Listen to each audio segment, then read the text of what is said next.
예. 자, 하나님이 주시는 지혜라는 제목으로 하나님 말씀 증거하도록 하겠습니다. 예수님이 이렇게 복음을 전하고 있는데 어떤 사람이 예수님께 찾아와서 질문하는 겁니다. 예수님, 한 가지 질문이 있습니다. 그러니까 무슨 질문이시오? 그 모세 율법에 보면은 그 장자가 결혼을 해서 아들 없이 장자가 죽으면 둘째가 자기 형수와 결혼을 해서 아기를 낳아야 돼요. 그때 모세 율법에는. 그럼 둘째가 자기 형수랑 결혼을 했는데 만약에 둘째도 아기를 못 낳고 셋째 아들이 또 그 형수와 결혼해서 씨를 낳아야 돼. 그게 모세 법이라. 왜냐하면 장자가 이으지 못한 씨를 찾아가 이렇게 내려가면서 꼭 씨를 이렇게 해야 돼요. 율법이에요. 모세 법에. 그러니까 예수님한테 질문하는 거예요. 예수님, 만약에 7 형제가 있는데 7 형제가 첫째가 결혼해서 죽고 아들 없이, 둘째가 결혼해서 또 아들 없이 죽고 해서 다 죽었어요. 아들 없이. 나중에 부활했을 때. 다 부활했을 때 누가 이 여자의 진짜 남편입니까? 이게 질문한 거예요. 그렇게 질문한 이유는 그 사람은 사두개인이라. 그 당시 사두개인들은 부활을 안 믿었어요. 그러니까 그런 걸 질문하고 예수님 이제 부활 얘기를 하니까 이렇게 한데 나중에 부활하면 누구 남편이 되겠냐 이렇게 이제 반문을 하는 거죠. 부활이 없다. 그러니까 예수님이 하는 말이 나중에 이 세상에 이제 마지막 날의 부활에는 남편도 없고 아내도 없고 장가도 안 가고 시집도 안 간대요. 걱정하지 마세요. 이제 천국 가서 또 시집 가냐, 또 남편 시어머니 모셔야 되냐 이런 걱정 안 하셔도 됩니다. 그날에 가면은 장가도 안 가고 시집도 안 간다는 거예요. 그러면 예수님 하신 말 그날은 전부 천사 같아서 그런 게 없다는 거죠. 부활을 오해를 했다는 거예요. 그러니까 이 나라의 삶과 저 나라의 삶은 다르다는 거예요. 형태가. 그러면서 하시는 말씀이 사두개인한테 하는 말이요.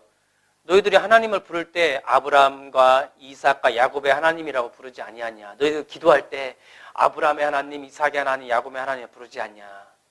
하나님은 죽은 자의 하나님이 아니라 살아있는 자의 하나님이라는 거예요. 아브라함이 죽어있는 자 같지만 이 땅에선 죽어있지만 그 나라에선 지금 살아있다는 거예요. 그러니까 살아있는 자의 하나님이지 죽어있는 자의 하나님이 아니라는 겁니다.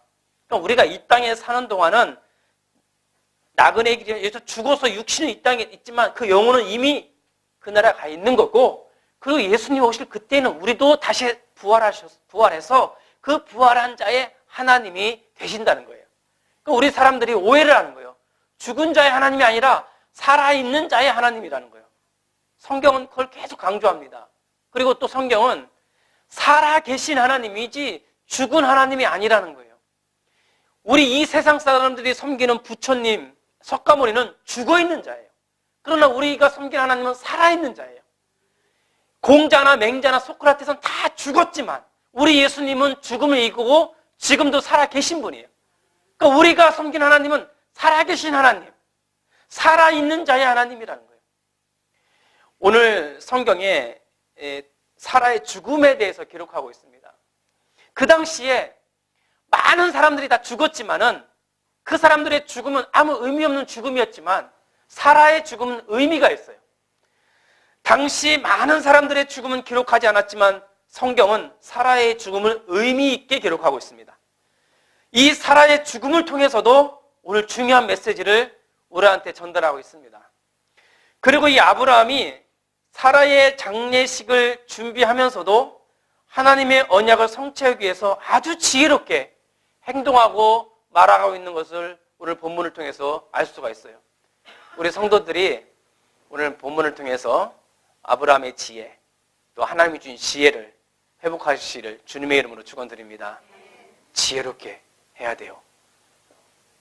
가정이나 직장이나 교회나 우리 전도자들은 지혜롭게 말하고 지혜롭게 행동해야 돼요.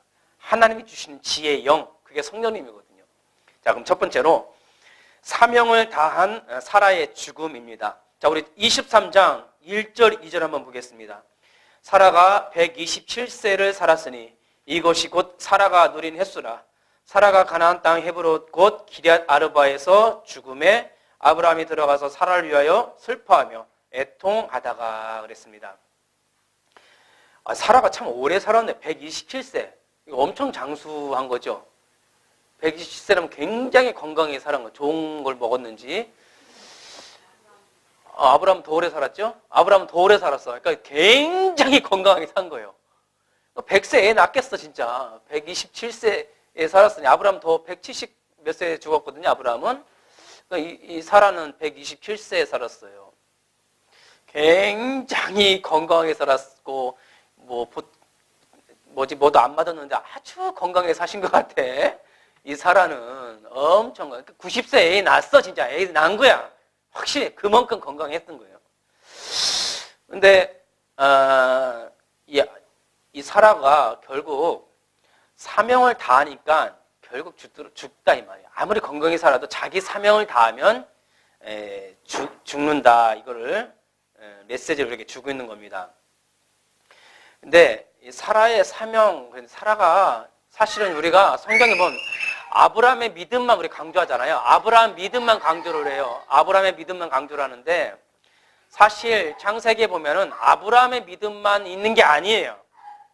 우리 성도들이 우리가 오해하는 게 있어요. 아브라함의 믿음만, 아브라함의 사명만 강조하는 게 성경은 강조하는 것 같지만 그 내면에는 사라의 믿음이 있었어요. 사라의 사명이 있었어요. 이 교회가 뭐 목사님 혼자, 아니 목사님과의 어떤 사모님 이런 것처럼 숨지 않은 뒤에 감춰진 자의 믿음이 있었던 거예요. 특히 사라는 더 그래요. 사라에겐 사명이 있었어요. 사라는요, 남편에게 임한 그 하나님의 음성을 내 것으로 믿고 남편을 그 믿고 따라간 거예요. 남편의 그 믿음을 가지고 따라간 거예요. 그러니까 사라도 믿음이 있었던 거예요. 그리고는 남편과 함께 언약을 받았고 언약의 후손 이삭을 자기 몸을 통해서 출산을 한 거예요. 사라는 믿음이 있었고 아이를 낳은 거예요. 후손을 낳은 거예요. 여자의 후손으로 오실 그리스도의 혈통을 이어서 사명을 다 한 거예요, 사라는. 그러니까 사라는 엄청난 믿음의 사람이었고, 그 다음에 사명을 가진 사람이었고, 천명을 이룬 사람이었어요. 제가 저희 그 시골에도 저희 어머니가 초등학교도 못 나오신 분이 노아인하고 결혼해서 아들을 낳은 거예요. 그 아들한테 언약을 전달시켜 준 거예요. 그 목사가 되어서 이렇게 한 거예요. 그 사명을 이제 하신 거예요. 여러분들도 지금 이 교회에서 여러분들 와서 아이를 낳고 복음을 전하고 전도자의 삶을 사는데 다 사명이 있는 거예요. 그 사람은 끝까지 사명을 다 하고 죽은 거예요. 자기는 자기가 늙어서 아이를 못 낳을 줄 알았던 거예요. 그래서 하갈을 자기 남편의 첩으로 주어서 아들 낳겠는데 그건 아니었어요. 자기 몸에서 아들을 낳아서 후손을 하는 거죠. 그걸 실천했고 그 아이를 낳게 한 거예요. 여러분들에게는 사명이 있습니다. 하나는 끝까지 사명을 다 완수하고 죽었습니다. 그리고 그는 철저히 돕는 배필이었습니다. 아브라함을 철저히 도왔어요. 그래서 돕는 배필로서 아브라함을 도왔습니다. 그래서 아브라함이 결국은 이삭을 낳는 일에 쓰임받고 그렇게 했잖아요. 한마디로 이 사라는 영적 영향력을 끼친 삶을 살았습니다. 그러니까 이 사라가 사실은 여자가요, 영적 영향력이 굉장히 큽니다. 집안에서. 자, 사라의 행동 때문에 아브라함이 크게 이쪽으로 갈 수도 있고 이쪽으로 갈 수가 있었어요. 사라가 아브라함한테 아브라함 남편 내가 몸이 늙어서 아이를 못 낳으니까 젊은 종 하갈하고 결혼하시오. 하니까 결혼해서 이스마엘 낳은 거예요. 가정에서도 사라의 말 입김이 셌던 것 같아요. 그리고 두 번째 사라가 이삭을 낳잖아요. 낳고 나서 이스마엘이 자기 아들 이삭을 놀리니까 사라가 아브라함한테 여보 이스마엘을 내쫓으시오. 입김이 보통 센 게 아니에요. 그러니까 아브라함이 그렇게 해갖고 내쫓잖아요. 그러니까 사라가 사실 가정에서 영적 영향력이 셌어요. 그러니까 나중에는 영적인 영향력으로 아내가 사실은 딱 가정에서는 그래도 그 영적인 영향이 있었던 거예요. 그러니까 여러분들도 여성 성도님들이 굉장히 많은데 가정에서는 여러분들이 영권을 가지고 기도하셔야 됩니다. 여러분 말과 행동이 남편과 자녀를 살릴 수가 있어요. 결국은 자녀들의 영적 성장은 엄마한테 달린 겁니다. 결국 남편을 예배 성공하게 하고 세계복음화에 쓰임받게 하는 영적 영향력을 끼치는 분들은 결국은 아내들이다 이 말이에요. 여러분들이 확인하라는 거예요. 여러분들의 믿음의 고백, 기도에 따라서 남편을 살릴 수도 있고 아내를, 자식들을 살릴 수가 있는 거예요. 사라가 그 사명을 하고 죽었다 이 말이에요. 그냥 죽음이 아니라. 그래서 지혜란 무엇이냐? 하나님이 주신 사명을 찾고 그것을 실현시키는 것이 지혜다 이 말이에요. 사라는 그걸 찾았고 실현시켰어요. 그래서 그것이 지혜입니다. 자, 성경에 보면은 바울도 마찬가지입니다. 바울도 자기 사명을 찾았고 자기 생명을 다하기까지 그 사명을 다했습니다. 자, 사도행전 20장 24절에 이런 말씀이 있습니다. 20장 24절에 바울이 이런 말을 해요. 내가 달려갈 길과 주 예수께 받은 사명 곧 하나님의 은혜의 복음을 증언한 일을 마치려 하면은 나의 생명조차 조금도 귀한 것으로 여기지 아니하노라. 자기의 사명과 연결시킨 거예요. 내가 죽고 사는 것은 내 사명을 다하느냐 못하느냐와 연결시킨 거예요. 내가 예수 그리스도를 믿고 구원받은 거 받고 이 땅에 사는 것은 내가 전하는 것이 죽음이다라고 내린 겁니다. 그리고 디모데후서 4장 7절에서 8절 말씀에도 바울이 이런 고백을 합니다. 다 우리 찾아봅시다. 디모데후서 4장. 자, 전도자들은요 자기의 죽음을 사명과 연결시킵니다. 성경에서도 죽음을 기록할 때는 전부 자기 사명과 연결시켜서 죽음을 기록하고 있어요. 예수님의 십자가도 사명과 연결시키죠. 자, 디모데후서 4장 6절 한번 봅시다. 6절부터 8절까지. 자, 전제와 같이, 이 전제라고 하는 것은 그 제물에 뿌리는 기름이죠. 전제와 같이 내가 벌써 부어지고 나의 떠날 시각이 가까웠도다. 자, 바울이 자기의 죽음이 가까웠던 걸 아는 거예요. 자, 그런데 그 죽음을 자기 사명과 연결시키죠.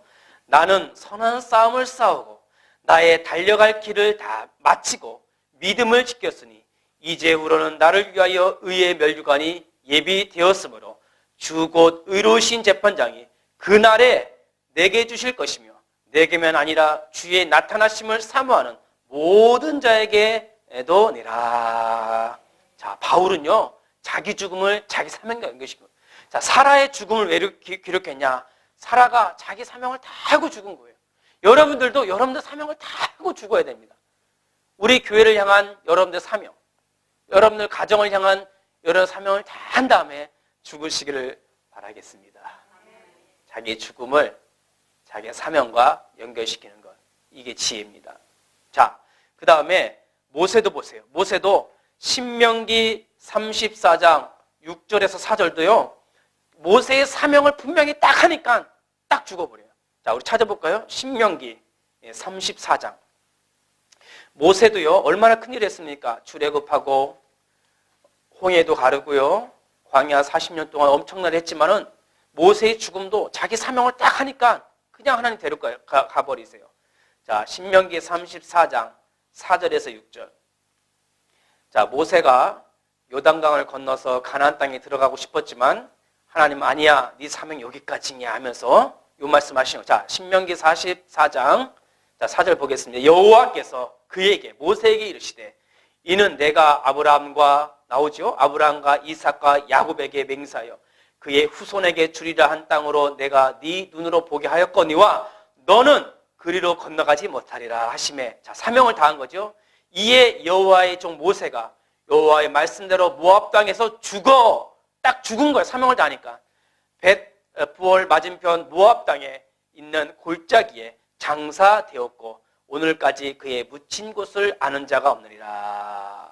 자, 보세요. 모세도요 모세의 죽음을 사명하고 딱 연결시키는 거예요. 사라의 죽음도요 사명하고 딱 연결시키는 거예요. 우리 전도자의 죽음도요 자기 사명하고 딱 연결시키는 거예요. 그러니까 죽음을 사명이 끝나는 날로 정의를 내린 거예요. 그러니까 죽음이 하나도 두렵지가 않고 죽음에도 의미가 있는 거예요. 사라의 죽음을 왜 이렇게 기록했냐? 죽음을 통해서도 우리 하나님은 뭔가 메시지를 준 것입니다. 사명을 다한 사라의 죽음, 사명을 다한 여러분들의 죽음. 여러분, 이 여러분의 죽음은 시간표가 다 정해져 있어요. 127세에 죽든, 제 동생은 초등학교 2학년 때 천국 갔어요.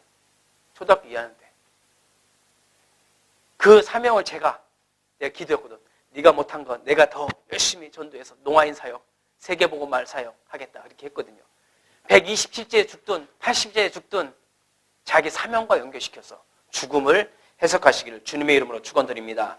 예수 그리스도를 믿는다면 예수 그리스도께서 주신 사명을 찾아서, 즉 전도라고 하는 사명을 찾아서 그걸 다 완수한 다음에 하나님의 품으로 가시기를 주님의 이름으로 축원드립니다. 자, 두 번째는 하나님이 세우신 지도자 아브라함입니다. 다시 우리 본문 가서 창세기 23장 다시 한번 볼까요? 6절 한번 보세요. 자, 아브라함이 이제 자기 사라가 죽으니까 얼마나 슬퍼요. 굉장히 슬퍼했다고 그랬어요. 굉장히, 자, 22절에 보니까 슬퍼하며 애통했다고 그랬어요. 자, 3절에 그렇게 슬퍼하고 애통하면서도 아브라함은 생각을 한 거예요. 자기 시신 앞에서 일어나 해족속에게서 말하여 말을 하죠. 해족속한테 가서 내게 매장할 소유지를 좀 달라. 내가 죽은 자를 거기 장사할 매장지를 달라고 하니까는 해족속 사람들이 그러는 거예요. 아유, 무슨 소리냐. 그때 아브라함한테 그러는 거예요. 내 주여 그러는 거예요. 해족속 사람들이 아브라함한테 6절 보세요. 내 주여 들으소서. 당신은 우리 가운데 있는 하나님이 세우신 지도자이시니 우리 묘실 중에서 좋은 것을 택하여 당신의 죽은 자를 장사하소서. 우리 중에 자기 묘실에 당신의 죽은 자 장사함을 금할 자가 없으리라. 이 해족속 사람들이요, 아브라함이 자기 아내 사라가 죽으면서 장례식을 할 때 다 모인 거예요. 다 모였어요. 해족속들 다 모인 거예요. 그러면서 그 아브라함의 애통하고 슬픔을 다 들은 거예요. 그때 아브라함이 자기들한테 요구를 할 때요, 매장지를 달라고 요구할 때 해족속 사람들이 무슨 소리냐, 내 주여 당신은 하나님이 세우신 지도자라고 인정을 해버린 거예요. 자, 하나님은요, 여러분들에게 지혜를 주셔서 한 지역에, 한 전문 분야에 지도자로 세우신 줄 알았어요. 영적 지도자를 세우셔서 여러분을 통해서 하나님의 뜻을 이루어 가신다는 것을 오늘 알았어요. 아주 지혜롭게. 그걸 어떻게 하냐? 지혜롭게 말하고 행동하는 아브라함을 볼 수가 있어요. 자, 그 첫 번째 아브라함이 말하는 거 보세요. 23절 4절에, 자, 23절 4절 한번 보세요. 아브라함이 해족 속사람 하는 말을 한번 보세요. 아브라함이 이런 말을 합니다. 나는 당신들 중에 나그네요, 거류하는 자니, 그랬어요. 당신들 중에서 내게 매장할 소유지를 주세요. 아브라함이 얼마나 겸손하고 영적인 비밀을 아는, 저는 나그네입니다. 나는 거류하는 자입니다. 지금 여기 온 지요, 최소 27년이니까 27년에다가 20년, 약 50년 됐는데도 갈대 우르에서 이곳에 왔고, 그에게는 318명 가병도 있었고, 많은 그런 경제력과 군사력이 있었음에도 불구하고, 나는 나그네요, 나는 여러분들 중에 거류하는 자입니다. 항상 아브라함은요, 그 나라를 생각한 거예요. 이 땅은 나에겐 나그네입니다. 내가 소유가 있고 경제력이 있지만 아니에요, 저는 나그네이고 거류하는 자고. 그러니까 해족 사람들 감동시킨 거예요. 말하는 것이 얼마나 지혜로운, 이거 한마디만 들어도 아브라함이 그 거류하는 그 해족 속 땅에 와갖고 자기가 말하고 행동한 것이 얼마나 지혜롭고 말하고 행동한지 금방 알 수가 있어요. 아브라함은요, 뭐 있냐, 그 지역에 평화를 가져왔던 사람이에요. 자, 23장 7절 한번 보세요. 7절에도 아브라함이 일어나 그 땅쯤에 해족을 향하여 몸을 굽히고, 몸을 확 굽혀버린 거예요. 아브라함이요, 몸을 굽혀. 군사력이 있었어요. 경제력도 있었어요. 오랫동안 머물렀었어요. 그런데도 자기가 해족속 중에 나는 나그네요, 거류하는 자요, 그리고 그들 앞에 무릎을 확 꿇어버리고 아주 낮게 하니까요, 감동을 주는 지도자, 그 지역에 평화를 주는 지도자. 그러니까 사람들이 인정해버리는 거예요. 이 사람은 진짜 하나님이 세우신 지도자예요. 우리에게 영적 지도자를, 영적 영향력을 끼치는 우리의 지도자라고 그 지역 사람 다 인정해버리는 거예요. 대단하죠. 왜 이렇게 아브라함이 이런 말을 하고 몸을 굽혔느냐? 세상 사람들은 모르는 지혜가 있었어요. 아브라함은. 세상 사람들에게 없는 보화를 아브라함이 가졌던 것이에요. 세상 사람들이 아무도 모르는 것을 아브라함이 가지고 있어요. 뭐냐? 모리아 산의 비밀을 딱 가지고 있었던 거예요. 그러니까 이 땅이 다 나그네라, 우리는. 이 땅에 다 나그네고 이 땅에 아무 미련이 없었어요, 아브라함. 왜? 아브라함이 모리아 산에서 주님을 잡았거든요. 모리아 산을 본 거예요. 모리아 산에서 그리스도를 본 거예요. 모리아 땅에서 가장 귀한 보화를 잡은 거예요. 자기 아들 이삭을 죽이려고 하는데 하나님께서 나타나서 영적인 세계를 본 거예요. 그리고 이 이삭을 대신하여 그 숫양 그리스도가 오겠구나. 그리스도를 잡은 거예요. 여러분, 그러니까 이 땅이 나그네라. 이 땅에 욕심이 없어요. 다 그냥 주어버리는 거예요. 여러분들 그래요. 그리스도는 모든 것이요. 그리스도는 다요. 그리스도 안에 모든 것이 있다는 보화를 발견하는 순간 모든 걸 다 양보할 수 있는 그런 지혜가 생길 줄 믿습니다. 그러면요, 어느 분야든지 영적 지도자로 여러분들 세워주십니다. 맞습니까? 영적 지도자로. 하나님이 세우신 지도자로 한 지역을 감당할 수 있으리라 저는 확실히 믿습니다. 전능하신 하나님이 아브라함에게 있었고 언약의 자손 이삭이 자기에게 있었고 이삭의 후손 오실 예수 그리스도를 그가 소유했기 때문에 아브라함은요 지혜로운 자가 되어서 그 지역에 영적 영향력을 미치는 영적 지도자가 되었던 것이었고 모든 사람들이 그를 그렇게 인정을 했다는 것입니다. 어때요? 여러분 이런 지혜와 지식이 있습니까? 이런 보화를 소유했습니까? 예수 그리스도가 보화예요. 예수 그리스도를 여러분들이 보화로 가지고 있습니다. 그러니까 자신 있는 거죠. 담대한 거죠. 그러니까 제가 그 싱가포르 선교사님 정기태 선교사님을 이렇게 만났어요. 저희 교회에서 찾아오셨어요. 오셔가지고 너무 감사한데 같이 이제 1시간, 한 2시간 정도 포럼을 하고 이야기를 하는데 저는 깜짝 놀랐어요. 이 정지태 선교사님이 싱가포르에 20년 넘게 선교사를 했어요. 정지태 선교사님 이름을 제가 굉장히 많이 들었거든요. 근데 그날 내 얼굴을 처음 봤어요. 제가 그 선교국 일을 하면서 우리 총회 거의 모든 선교사님 다 알아요. 거의 다 얼굴을. 근데 왜 이 정지태 선교사님 얼굴을 내가 왜 처음 봤을까? 저는 그분이 선교 간증하는 거 들으면서 깨달았어요. 이 사람이요, 이 선교사님이 자기 선교지를 굉장히 보호하고 아끼고 성령님도 받고 제대로 하려고 했어요. 그래서 큰 교회 후원 다 끊어버렸더라. 일부러 다 안 받고 작은 교회 개인의 후원 받았어. 그렇게 하고 지금은요 한국에서 이렇게 파송하는 교회가 없대요. 자기는. 왜? 자립했대요. 교회가 자립했기 때문에 이제는 뭐 어디 후원 안 받고 이제는 아주 이렇게 힘있게 선교를 한다는 거예요. 근데 인도네시아, 방글라데시아, 그 다음에 말레이시아 그런 현장을 놓고 기도하면서 그 현장들을 쭉 보여주는데 신학교를 세웠고 현지인들 양육해서 현지인들을 통해서 또 현지인 복음하도록 그렇게 하는 걸 쭉 그런 간증을 보면서 이 사람은 그 지역의 영적 아브라함이구나. 그 지역의 숨은 제자들 그들한테 인정받고 숨은 제자들을 찾아서 제대로 선교하는구나. 그건 좀 봤어요. 진짜 이분은 그리스도의 보화를 가진 자예요. 그리고 이 사람은 진짜 제대로 선교하신 분이더라고요. 근데 이분이 또 그런 말을 하는 거예요. 파키스탄에 지금 유치원을 하고 있대요. 자기 사모가 파키스탄에 가서 유치원을 했는데 딱 3명이 있더래, 아이가. 파키스탄? 파키스탄 뭡니까? 이제 파키스탄 쪽으로 문을 열려고 하는데 제가 그거 줘주십시오. 파키스탄 좋다, 우리 교회. 파키스탄 들어보셨어요? 완전 모슬렘 지역이에요. 완전히 이방인들이 꽉 잡고 있는 지역이에요. 거기 가서 유치원을 자기 사모님이 유치원을 이제 하는데 3명이 있는데 파키스탄에서 유치원을 보낼 정도면 엄청난 위 사람들이래요. 그래서 이제 그래요? 그 파키스탄 갈 때 저런 좀 데리고 가라고. 파키스탄 갈 때. 굉장히 위험한 지역이 IS에서 막 생명 걸어야 돼. 그런 데를 가야 되는 거예요.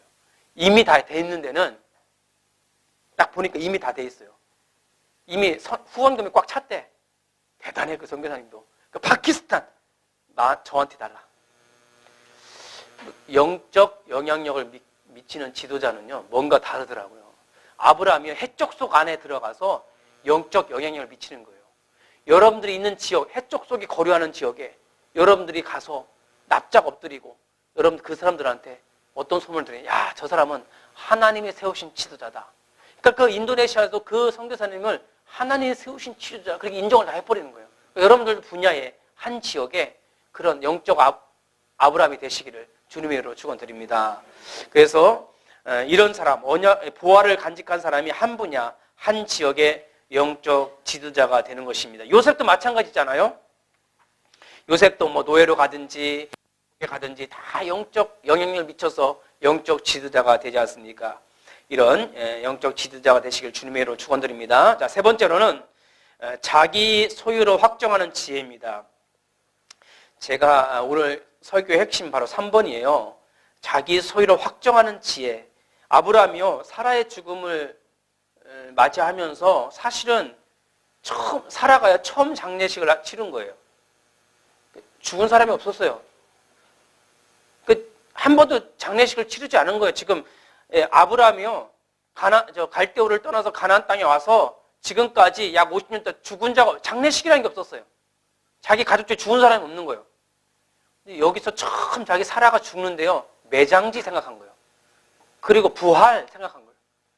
이거 굉장히 중요한 메시지입니다. 자, 여기 23장 핵족속이 이런 말을 합니다. 아브라함한테 이런 말을 해요. 우리 묘실 중에서 좋은 것을 택하여 당신의 죽은 자를 장사하소서. 하니까 아브라함, 너 그랬어. 너 아니야. 너희들 소유의 매장지에는 우리 언약의 가문을 거기에 매장할 수가 없어. 그리고는요, 아브라함이 지혜롭게 말을 하는데, 에브론이 소유했던 막벨라 굴을 값을 주고 자신의 건을 확정하려고 하는 거예요. 아브라함이 돈을 줘서 사버리려고 하는 거예요. 아브라함 굉장히 지혜로운 거예요. 아니요, 해촉소 아니 그냥 우리 소유 중에도 묘실이 좋은 게 많으니까 여기다 그냥 장사해서 그냥 줄 테니까. 아니라는 거예요. 아브라함은 아니야. 내가 돈을 주고 내 거를 소유를 삼아서 거기다가 삼겠다는 거예요. 그게 아브라함이 굉장히 지혜로운 거예요. 미래를 준비하는 지혜예요. 자, 23장 16절에 상인들이 통용하는 은 400세겔을 달아 에브론에게 주고 그 당시에 그 값에 아주 더 풍성히 달아서 그 땅을 사버리는 거예요. 자, 여기 지혜가 있는 겁니다. 자, 18절에 모든 해족속이 보는 데서, 해족속들이 다 보는 데서 값을 치르고 자기 소유로 확정을 해요. 자, 18절 보세요. 자, 18절에 여기 줄을 확 쳐버려야 돼요. 이건 굉장히 중요한 메시지예요. 자, 성문에 들어온 모든 핵족속이 보는 데서 아브라함의 소유로 확정된지라. 그게 아브라함이 아주 지혜롭게 잘한 거예요. 확정해버리는 거예요. 자, 20절 보세요. 20절에 이와 같이 그 밭과 거기에 속한 굴이 핵족속으로부터 아브라함의 매장할 소유지로 확정되더라. 돈을 주고 지불해버린 거예요. 아브라함이 자기 거를 확정한 거예요. 그래서 그 땅을 하나님이 주신 건데, 하나님 내게 주신 건데 아브라함이 아주 지혜롭게 행동하는 거예요. 그 땅을 사버린 거예요. 정지태 선교사님이 우리 와서 간증을 막 하더라고요. 그러고 나서 제가 선교비를 찾아가고 줘버린 거예요. 그 자리에서. 제가 왜 줬냐? 선교비를 찾아갔고 그 자리에서 줘버린 거예요. 왜 줬어요? 확정하려고. 그걸 내가 사버리는 거예요. 산 거야. 그러니까 선교사님은 그걸 받은 거예요. 그걸 빼도 박도 못하는 거야, 이젠. 이거 파키스탄 이 교회 줘야겠네. 확정해버려요. 아브라함이 아주 지혜로운 거예요. 지혜는 뭐냐? 확정해버려요. 사버리는 거예요. 하나님이요, 우리를 그냥 구원할 수도 있어요. 하나님의 성품을 잘 알아야 돼요. 사도행전 20장 28절에 하나님이 교회를 뭐라고 했는지 아세요? 자기가 자기 피로 사셨다 그랬어요, 교회를. 하나님이 자기 피로 사신 교회 그랬어요. 사도행전 20장 28절에.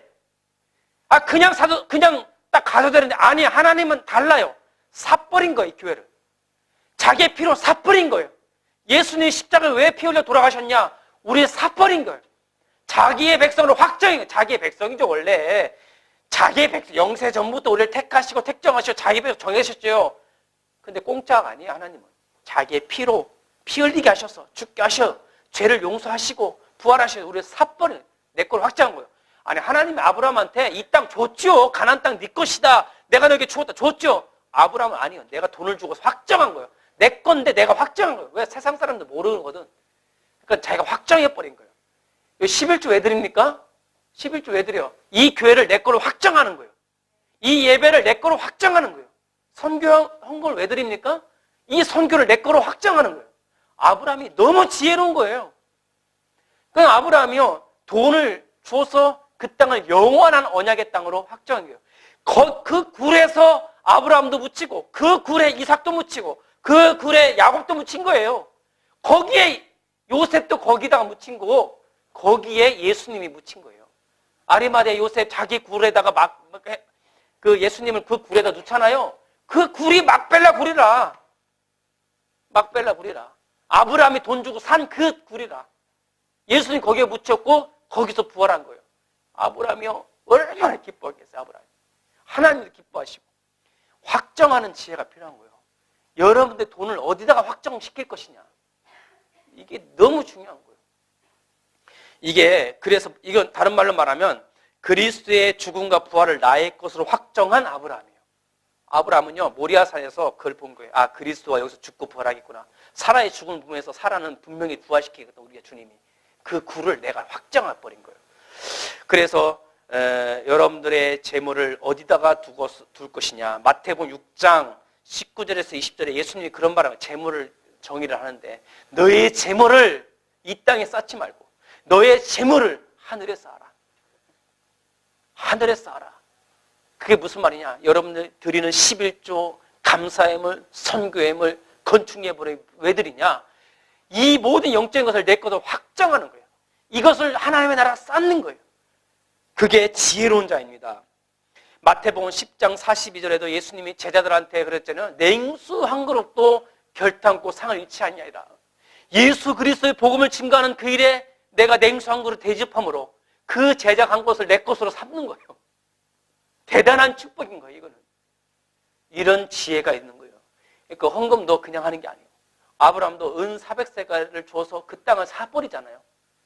여러분, 이런 축복을 누리시기를 바라겠습니다.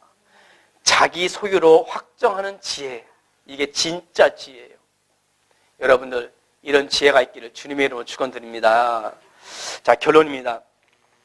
자, 아브라함과 사라의 믿음과 지혜를 우리가 좀 배워야겠습니다. 자, 이런 내용들을 우리 히브리서에서 더 좀 자세하게 기록하고 있습니다. 히브리서 11장 한번 다 찾아봅시다. 히브리서 11장.